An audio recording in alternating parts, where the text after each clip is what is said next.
This coming Friday, Jack Welch will step down from atop General Electric, a global powerhouse encompassing everything from light bulbs to locomotives to consumer loans to our competitor NBC. As perhaps the most influential and imitated, not to mention controversial corporate CEO of the last half-century, his thoughts on business are so coveted that he's being paid nearly $10 million to put them in a book. He's giving the money to charity. As we found when we profiled him last fall, Jack Welch is less interested in making deals and crunching numbers than he is in people, picking them, promoting them, and challenging them. Don't let anybody get between you and your suppliers or you and your customers. Don't let somebody show up with a .com. It's nothing. It's meaningless. They got nothing. In monthly sessions at GE's training center, Jack Welch is teacher, motivator, and performer. It's where he loves to be, surrounded by his young managers, quizzing and being quizzed. What keeps you awake at night saying, this is the one thing I want to get done before I leave office? I want this to be a young company, and I want it to get young in less than a year. To make GE young, he's making it embrace the internet. Every division, every one of his 350,000 employees is under Welch orders to use the web for buying, selling, customer service, everything. The internet offers a chance to change everybody's job. You said that you can't push this initiative moderately. You have to almost be on the lunatic fringe. Absolutely. You can't say, let's take on quality. Quality's good. I mean, of course quality's good, but you got to say, I'm not going to pay anybody if they don't get quality. I'm not going to give stock options. So you got to go nuts. Is that the way you always are, or is this, I only have a short time? No, I'm always nuts. He's been nuts since the day he took over in 1981. Tradition-bound GE, founded by Thomas Edison, suddenly had a revolutionary as CEO. We had to get competitive. The Japanese were eating our lunch in the 70s. As a country, we had gotten too sloppy. The whole system didn't work. It was a command and control system that came out of World War II. All these things from the military that we had learned, and layers and bureaucrats and parking spaces, trimmings of office. Oh, horrible. Get rid of it. Get rid of it. He got rid of bureaucracy, and he got rid of 100,000 GE employees. That earned him the nickname Neutron Jack after the neutron bomb that was designed to leave buildings standing but eliminate all the people. You were criticized. You were hammered, in fact, because you got rid of so many people. Yep. And you didn't pull back. No. You went forward with it. Harder.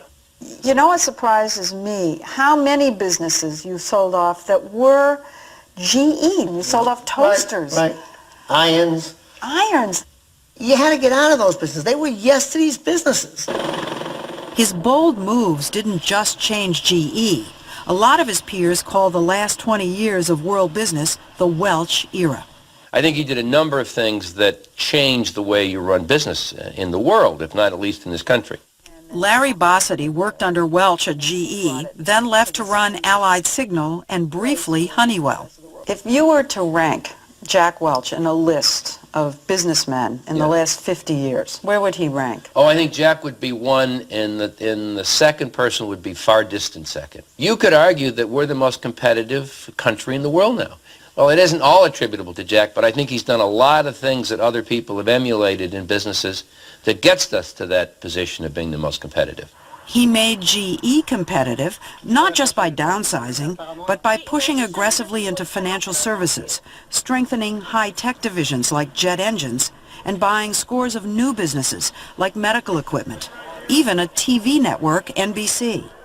And he transformed all of GE into a brutally honest meritocracy in which every employee is ranked from the very top down to the bottom 10%. And you look at that bottom 10, and we can't carry the bottom 10. We got to keep, who said it today here, raising the bar? People call that Darwinism. Why is that Darwinism? Well, the survival of the fittest. But it's not survival. Sink or swim, you know. In the end, if they don't improve, they can't. They're out of here. The best thing you can do to an employee is early on, as early as you know they're the bottom 10, let them know. So they can go on and adjust their life and get in the right game and the right level of company, that's, in my view, a kinder, gentler company than the company that winks at the truth. His approach has certainly been rewarded on Wall Street.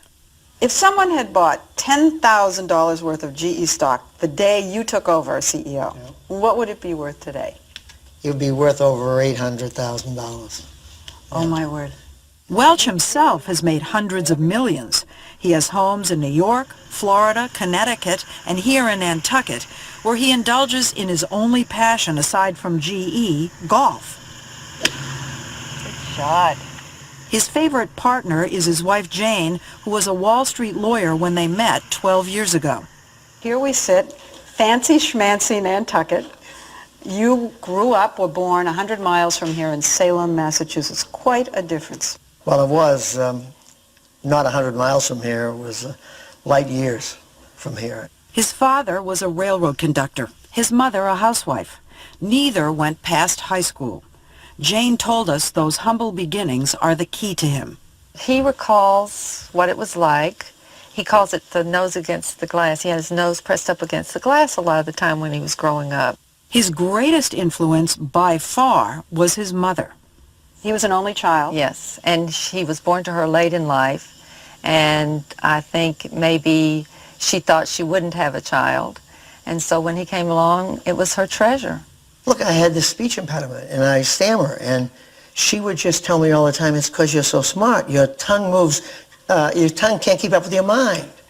And she convinced me of that.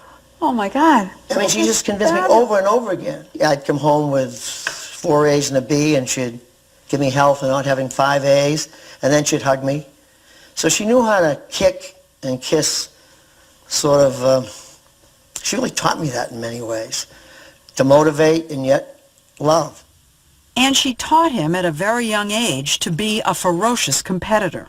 In the first grade, I was coming home from school because we lived across the street from the school and in Salem downtown, and I'd come home at lunch in the first grade and we'd have a gin rummy game. At lunch? At lunch. And she'd go, gin.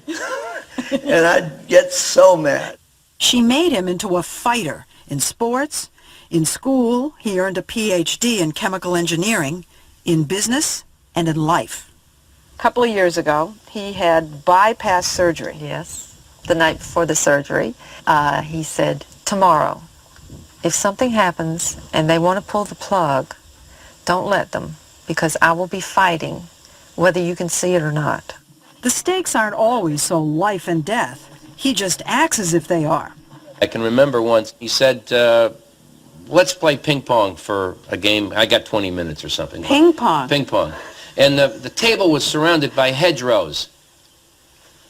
We were diving into the hedgerows trying to get the ball back. I never saw anybody so competitive in my life. Neither had we, like when we asked about a 25-year-old controversy over GE polluting the Hudson River. It's all about that company that did something in the dark of night, that dumped, the word dump is used. We didn't dump. We had a permit from the U.S. government and the state of New York to do exactly what we did. Do you think I'd come to work in a company that would do that or condone that? I wouldn't do it, Leslie. This is nuts. I hope I didn't get too heated up on that. Heated? Jack Welch? No one ever accused him of having a passion deficit. How are you? And he spread that energy around GE, urging people on in thousands of personal encounters. What do you think? And thousands of personal notes. If I could, I'd have a personal relationship with every person in that company. I mean, it's what counts. It's what makes companies work. And you're the cheerleader on the side. Cheerleader. That's what I am. Have you become your mother? Yeah, that's a great question. Well, I kick butt and I hug. And when you win, you say, gin. Yeah, exactly. He wins a lot these days. The business press treats him like a conquering hero.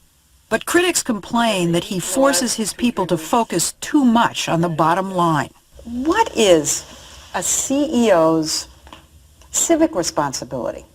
Are there things that you owe society Absolutely. beyond making money. What about preserving jobs in the United States? In our case, we've moved a lot of jobs overseas. We've moved a lot of jobs offshore, and yet our U.S. employment in the 90s has grown 50,000 people. Well, what about NBC? Should a CEO say, okay, I have this network, we're not going to export violence and sex on NBC. We're not going to do it. That's not my job. My job is not to program networks. But he is known to give the NBC brass hell when ratings are down. Truth is, he knows a great deal about every GE business in every corner of the world. He calls himself a grunt who works all day and then does 2 hours of homework a night in front of the TV. He can do several things at once. Yes. He can watch television and study. And have dinner, talk to you, and listen to the conversation at the table next door. Even with all that listening and studying, until recently, he failed to grasp the importance of the internet. He says he might have retired as a Neanderthal if not for Jane. She had been involved in the internet for years, and I just didn't get it. How did she get you into it? Well, what she did was she went to a Yahoo message board on GE, and they were talking about me, and it was all gossip about, rumors and this and that. God, this is really fascinating. And I kept going in and opening up the message board. And, To see what they were saying about you. Or the company. So I got hooked. All I did was open the door and say, look in here, and he saw much beyond what I knew. He could see all the way to the horizon, What he saw was that this new technology could make his big old company young and nimble. E-business is the reading, writing, breathing of tomorrow. He argues that if a global conglomerate like GE goes digital, it's more likely to own the future than any dot-com. These guys are out building warehouses. These hot, high-tech companies are building freezers and warehouses to ship little things around. We got all that stuff. GE will lose a 65-year-old internet visionary this week. Other companies will gain one. Welch has decided to become a consultant, a kind of personal coach for CEOs, a bunch of whom have already signed him up. Neutron Jack will become Guru Jack. I was there, getting beat up and bashed around. You go through cycles, prince to pig, prince to pig, prince. I think I'm going to make it right out the door as prince, I hope, if you don't do something to me. We didn't do it to him, but Jack Welch's final year at GE hasn't turned out to be quite as he would have liked. He tried to make the biggest deal of his career, buying Honeywell, but European antitrust regulators torpedoed the merger. And the EPA recently handed him another stinging defeat, ordering GE to pay for an expensive cleanup of the Hudson River. Even with all that, he still leaves his hand-picked successor, Jeffrey Immelt, with a very hard act to follow.